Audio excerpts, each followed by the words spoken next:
I got one question for you, Raptor fans. How hungry are you? If you guys don't know where that's from, it's from Serge Ibaka's cooking show, Mafuzi Chef. And boy, oh boy, was he cooking up something special here today. Because the Raptors in Game 4 of the Eastern Conference Finals crushed the Milwaukee Bucks 120-102. And it's now a 2-2 series heading back to Milwaukee for Game 5.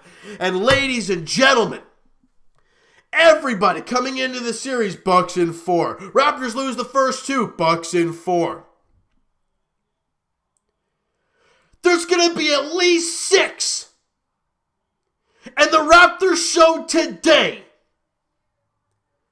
that they are capable of going not just these 6 games, but beyond. Now, again, we could have said that after this Game 2 in Milwaukee. It's funny. Game 1 against Milwaukee, the game was tight. The Raptors actually had the lead. They blew it and they lost. It was a tight game. You lost. Game 2, you get smoked. Game 3, tight game. Double overtime. Raptors win at home. Game 4, we obviously know what happened today. Raptors crushed the Bucks by 18. So it's funny, in Game 1 and Game 3, the first home games for either team, they're tight games, they're tight battles. Game 2s of those homestands, right? Game 2 and Game 4, Game 2 for the Bucks and Game 4 for the Raptors were both just crazy performances for one team. But the Raptors today, we're not here to talk about Game 2. We're not here to talk about Game 1 or Game 3. We're here to talk about Game 4. And from the Toronto Raptors standpoint, they were electric. And Kawhi look, ladies, look, okay. If you told me coming into the ball game today, Kawhi would get 19 points and Siakam would have 7, and the Raptors would win by 18 and score 120, I'd laugh in your face. But it's exactly what happened today. Kyle Lowry, we've learned from Kyle, at least in these playoffs, that when he starts the game on all cylinders and starts shooting the ball great, the Raptors have a great chance of winning that game. And today, there was no different. First quarter, he's got 12. Lowry dynamite early on. He ends with 25 points, 5 rebounds, 6 assists, 6 of 11 shooting, 3 of 7 from 3, 10 of 10 from the free throw line, plus 8, plus 5 on the floor was Kyle Lowry. Incredible by Kyle. And we talk about Siakam and how Kawhi Leonard struggled. Marc Gasol, for the second game in a row, has been incredibly good. 17 points, 5 boards, 7 assists, 6 of 11 shooting, 2 of 2 from the free throw line, 3 of 6 from 3, gets a steal, gets a couple blocks, and he was a +2. Now, people are probably going to tell me, why are these pluses so low for the Toronto Raptors? You know, Siakam was only a +2, Gasol was +2, Lowry was +5, Danny Green was only +10, and Leonard was +16.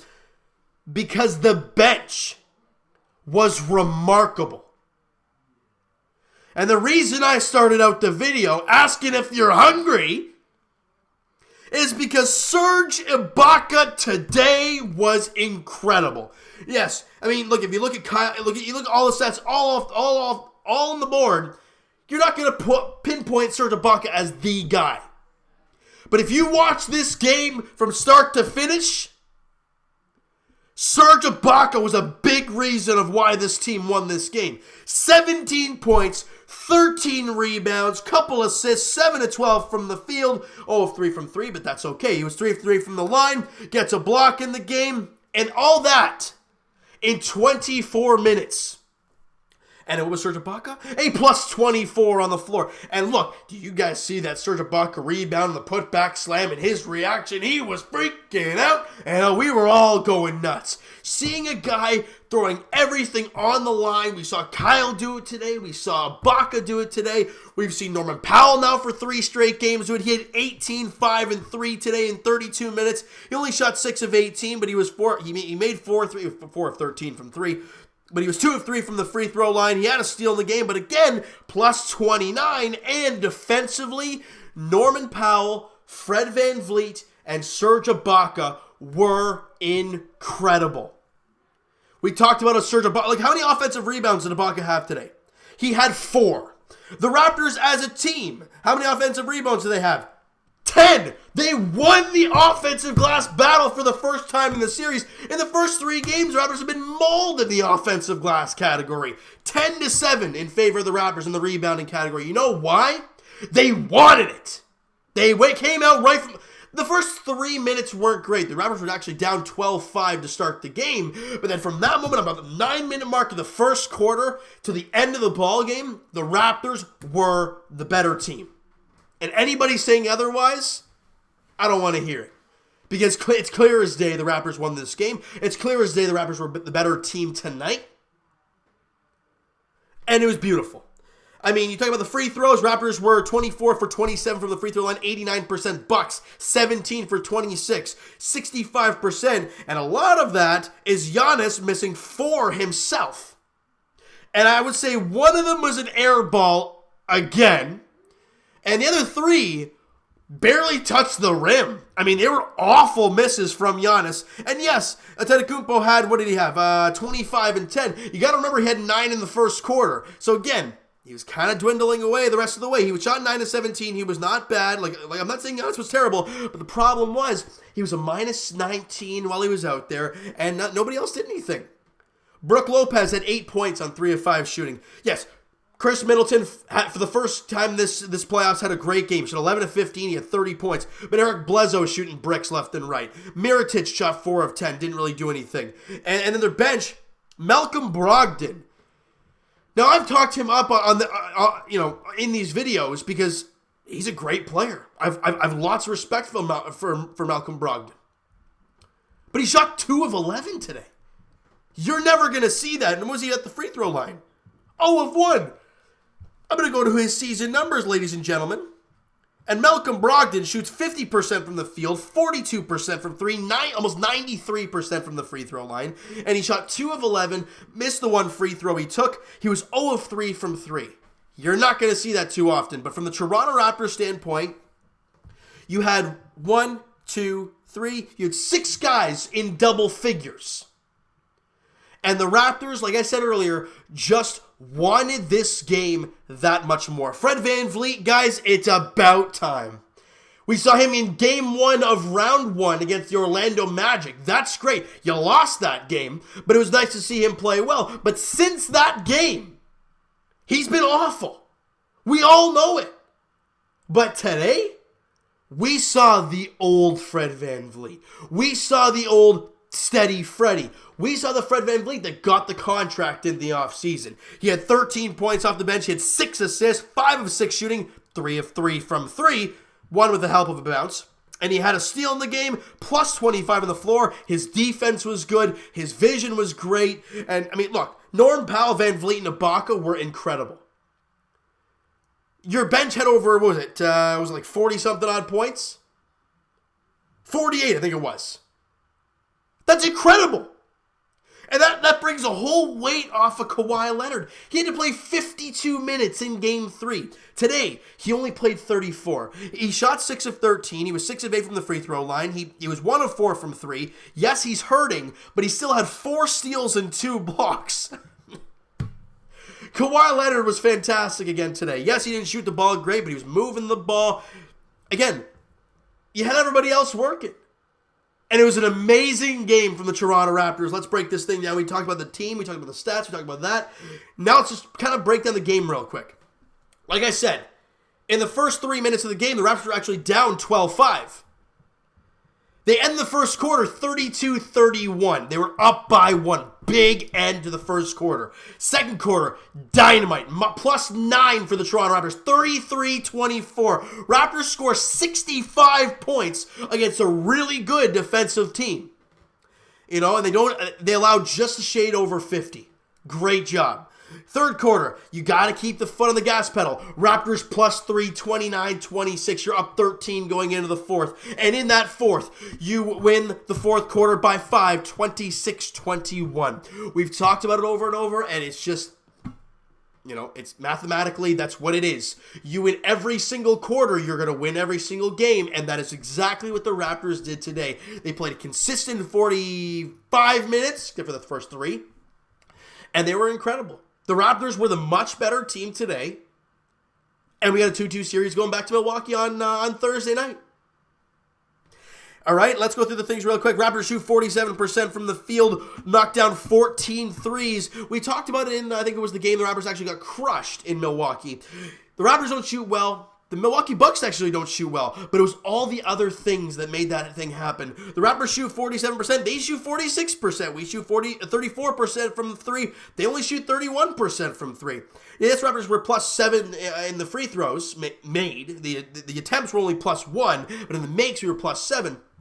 But even then, that's not a huge gap. The Raptors out-rebounded them by 4. The offensive glass were +3. The Raptors had 32 assists today. We talked about it, I think it was in game 1. They had big assist numbers in the first half, but then it fell apart. The ball got stuck, and then you lost it. The ball was humming the entire game. You got 32 assists, 9 steals to their 8. We only had 5 blocks. They had 7. That's okay. 11 turnovers to the Raptors. They had 12. And again, points in the paint, 40 apiece. Second chance points. Raptors won that battle 10-8. Again, you don't see that often. Fast break points, they were +1, but points off of the turnovers, again, we had 11 turnovers, they had 12. Only a one turnover difference, but the points off of turnovers was 17-5 in favor of the Raptors, and it was a big, big win for the Toronto Raptors today. And with this victory today, I'm going to do a little stat here before we wrap this thing up. With the win here today, they tie their franchise record for the farthest they've gone in the playoffs. Back in 2016, they played the Cleveland Cavaliers, and they lost in 6.